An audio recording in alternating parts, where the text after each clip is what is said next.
ବିଜେଡିର ବରିଷ୍ଠ ନେତା ପୂର୍ବତନ ମନ୍ତ୍ରୀ ବର୍ତ୍ତମାନର ରେଢ଼ାଖୋଲ ବିଧାୟକ ପ୍ରସନ୍ନ ଆଚାର୍ଯ୍ୟ ଆଉ ତାଙ୍କର ପରିବାର ଲୋକକୁ ଭେଟିଛନ୍ କେନ୍ଦ୍ରମନ୍ତ୍ରୀ ଧର୍ମେନ୍ଦ୍ର ପ୍ରଧାନ।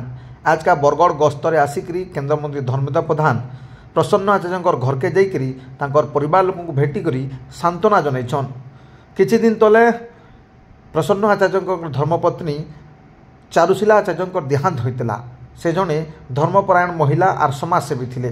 ତାଙ୍କର ବିୟୋଗରେ କେନ୍ଦ୍ରମନ୍ତ୍ରୀ ଧର୍ମେନ୍ଦ୍ର ପ୍ରଧାନ ଦୁଃଖ ପ୍ରକାଶ করবার संगे स्वर्गता आचार्यंकर फोटोचित्रे फूल देकरी श्रद्धांजलि अर्पण करते।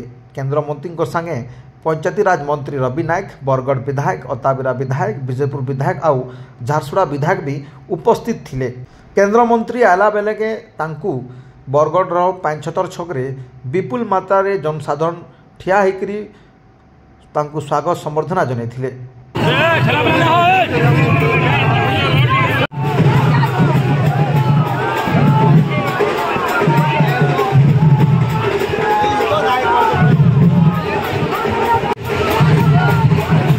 आम समस्तंकर मातृतुल्य थिले, आमर एक प्रकार अभिभावक भी थिले।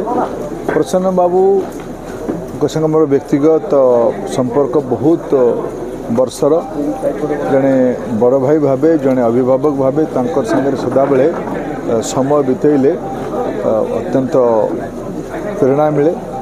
आज मु आसी मो कार्य व्यस्तता कारण ये प्रकार तांकर घरे जो दुखद घटना है प्रत्यक्ष भेटापी मुझे आसती मुझे भेटिकी परिवार को माध्यम सांत्वना देली और मोर पूरा विश्वास महाप्रभु स्वर्गीय श्रीमती आचार्य को पाखु नहीं थे मुझर आत्मार सद्गति कामना करुछु। सर प्रसन्न आचार्य एवं आचार्य परिवार तांकर महत्व पश्चिम ओडिशा तथा बरगढ़ तथा ओडिशा प्रदेश प्राधान्य महत्व सबु क्षेत्र में अच्छे।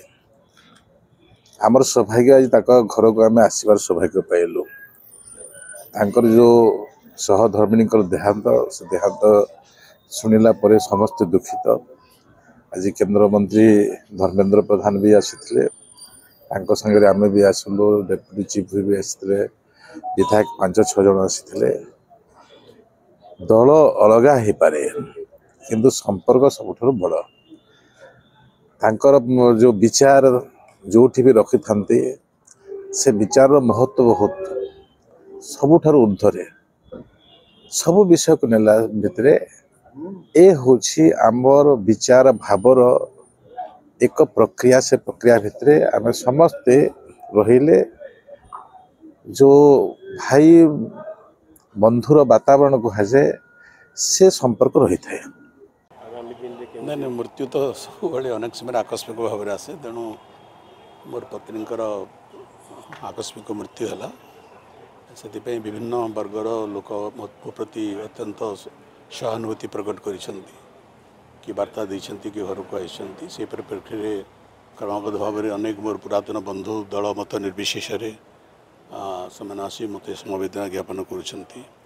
आज भी अनेक बंधु आसी केन्द्रमंत्री जंकर सहित मोर बहुत पुरातन पारिवारिक संपर्क, तंकर पिता सहित भी मो कार्य करिछि एवं अन्य अनेक मान्यगण्य व्यक्ति आज आसी उपवाचस्पति मान्यवर मंत्री माने मान्यवर विधायक माने विभिन्न दलर माननीय नेतृवर्ग समस्ते। तेणु राजनीतिक जीवन गोटे अलग कथा, सामाजिक जीवन गोटे अलग कथा। सांस्कृतिक जीवन सामाजिक जीवन अनेक समय साधारण राजनीतिक जीवन ठार से ऊर्धरे थाए, से अधिक प्रेम थाए, स्नेह थाए, संपर्क थाए। तेणु से प्रकट करने अनेक बंधु आसी मत समवेदना ज्ञापन कर प्रति मोर धन्यवाद और कृतज्ञता ज्ञापन करुच्छे।